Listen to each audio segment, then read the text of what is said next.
Hello and welcome to Lean Principles 2, Lean Thinking, a presentation by SSD Global Solutions. This presentation will cover 3 Ps and the 6 Ms, as well as other models that you might use in a fishbone diagram or in the analyze and improve phases of the DMAIC model. It will also cover basic flowcharting and symbols, specifically swim lanes, value stream mapping in symbols, and thought mapping, sometimes referred to as thought process mapping. The materials you should have received in your email include Excel templates, fishbone, DMAIC swim lane, and flowchart templates. You may save those to your Excel file as you will need to use them later. You will also received handouts, an 8M example, swim lane example, value stream mapping symbols, an example of Tim Woods. These need to be printed out for part of this presentation. If you have not done that, please stop the presentation now and do so. Included in your material, you also received an exercise on Tim Woods and reading material on how to create a value stream map. We'll start with the 3 Ps because this is the most simple of the models. The 3 Ps simply stand for people, process, product, and service. The product and service was to preserve the 3 Ps strategy. If you'll direct your attention to the bottom of the page, you see a fishbone chart that has only 3 bones. These bones would be named people, process, and product. In the head of the fish, where the arrow is showing, that's where you would put the problem that you're trying to solve. Technically, a fishbone chart can have any major bones feeding into the diagram. 3 Ps is just a quick way, if you don't have a lot of time, to figure out what are the people issues, what are the process issues, what are the product or service related issues. Sometimes you hear the 3 Ps as part of the quality system. In this case, the Ps are process, proof, process improvement. This isn't very common, but it does happen from time to time, which is why you're reviewing this slide. So if you're in an environment that's working with the 3 Ps, you might want to clarify if it's the 3 Ps traditional, which are simply people, process, product, or service, or the quality system 3 Ps. Another way of looking at a model and applying it to the fishbone analysis might be the 4 S's.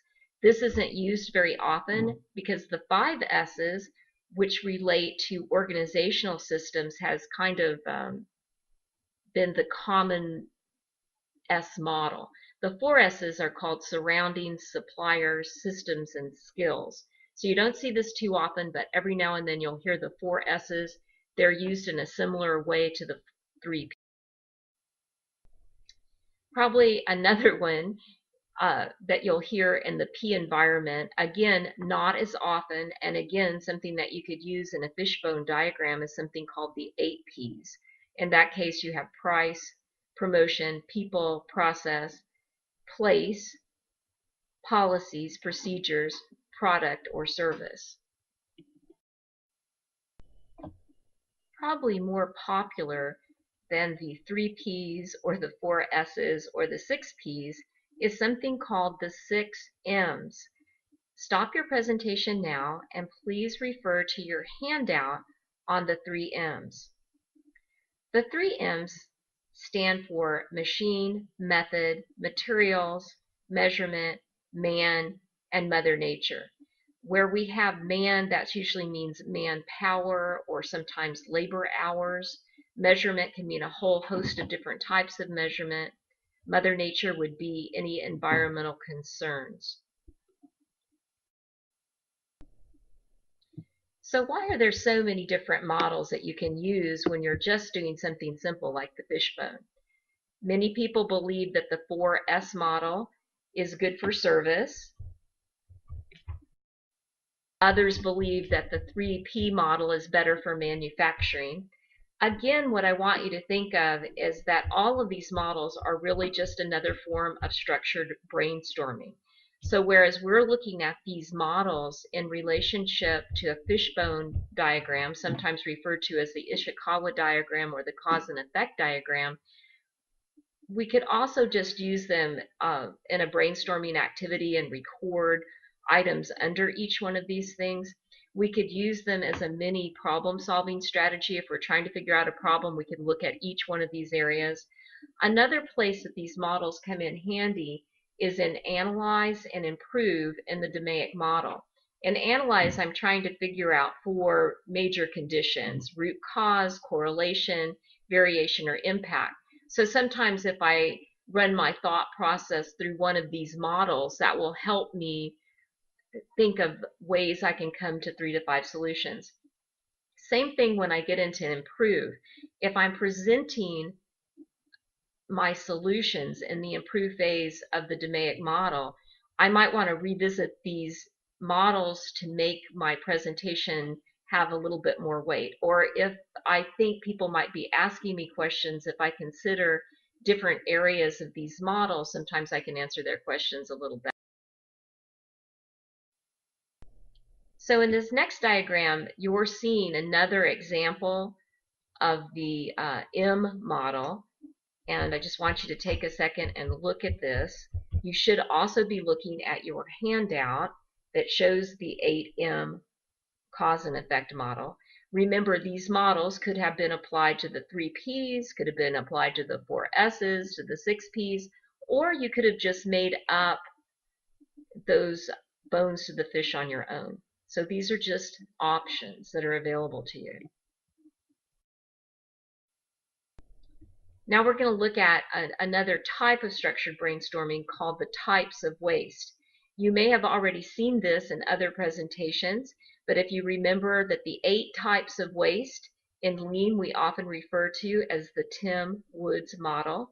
If you have not seen this model, I would like you to stop the presentation now and look at the handout that came in your email. You have an accompanying exercise. If you've done this exercise before, then this isn't part of your homework. But if you've not done this exercise before, please submit that in your homework package. Technically, you could use Tim Woods in a fishbone diagram as well. Remember, Tim Woods is just another example of structure. Now we're going to move to another type of critical thinking tool called process mapping. There's a number of ways that we can do process mapping. There's 2 sets of symbols in process mapping: flowcharting symbols and value stream mapping symbols. In this slide, you're looking at an example, a simple process map, and you'll notice that in this particular process map, we don't have any symbols. We're just using rectangles. So process mapping can also be depicted without using any symbols at all other than rectangles and boxes. However, in this slide, you'll see these are the traditional flowcharting symbols. You have a flowchart template that was sent in your email, and you'll have the opportunity to use these symbols in the flowcharting template at the end of this presentation. Anything outside this flowcharting template box should be labeled. These are internationally accepted flowcharting templates. In other countries, sometimes they use different symbols. In the next slide, what you're looking at is something called a swim lane chart. Now, what the swim lane chart does is basically take those same flowcharting symbols, but if you'll notice at the top, it divides it into particular areas.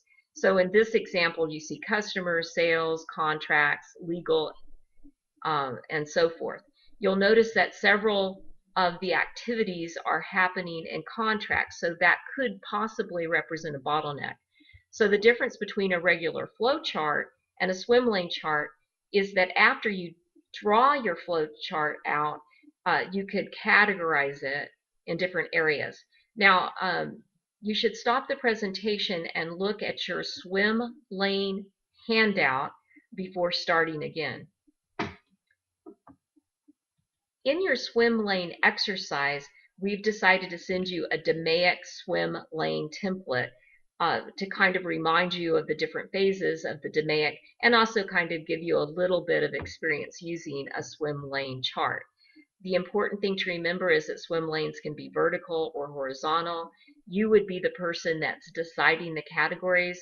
The categories could be departments, they could be people, they could be time of the year, and they can even be the DMAIC or the PDCA. So it's just a way of looking at your activities but categorizing them.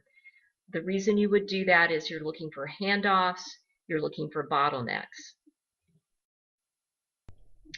The next one we're going to talk about is something called value stream mapping and value stream mapping symbols. You'll notice that these symbols are quite primitive. You see a truck and a person and glasses. The truck represents transportation. The person represents personnel. And generally speaking, if you see one kind of stick character, that means one person. If you see three, that means more than one. So 3 people would represent labor force. So you only see 1 or 3, you don't usually see 2. And then the glasses mean go look. So some of these symbols are kind of, or go see rather, some of the symbols are rather intuitive, whereas other symbols are not.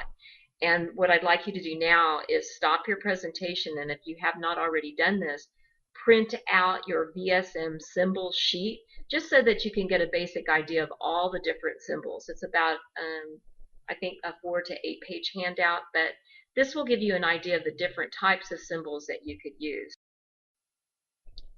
Now in this example, it gives you some other ideas of how a value stream map might be put in place. You just take a second and look at that.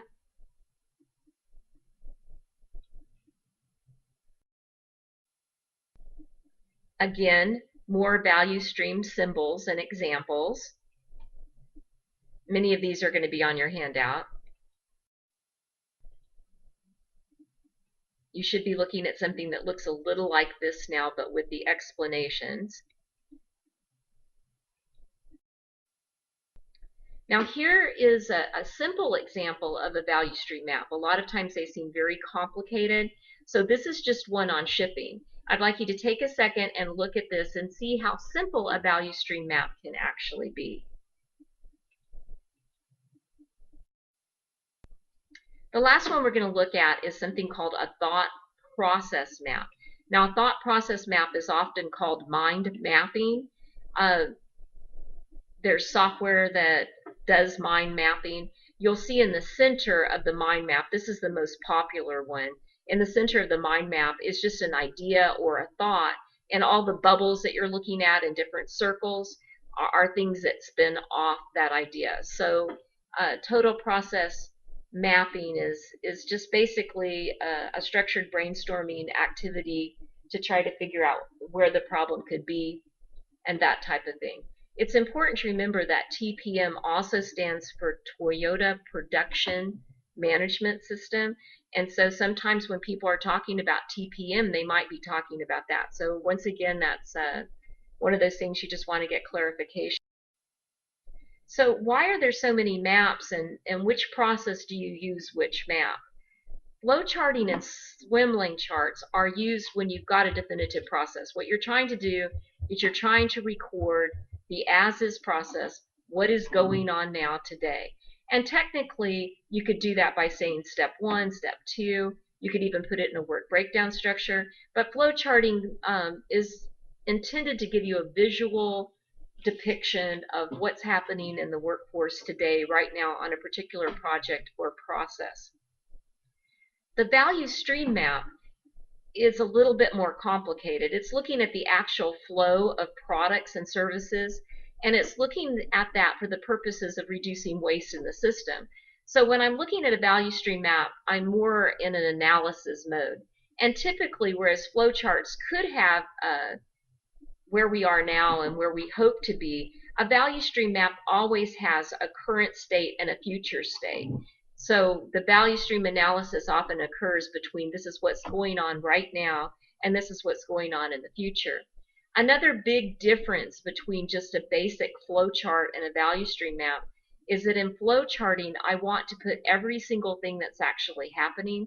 And in a value stream map, what I'm looking for is only those critical processes. In other words, if I took that off the flow chart, the process, product, or project wouldn't go out the door. So I'm only mapping the critical things in the process and the critical path to make the process, project, or product go out the door. So flowcharting is used for more definitive. I'm just trying to give you a clear as-is picture of where we are today. Value stream mapping is when I'm actually trying to see the product flow or service flow, and I'm trying to discern where there's places I can tighten that up.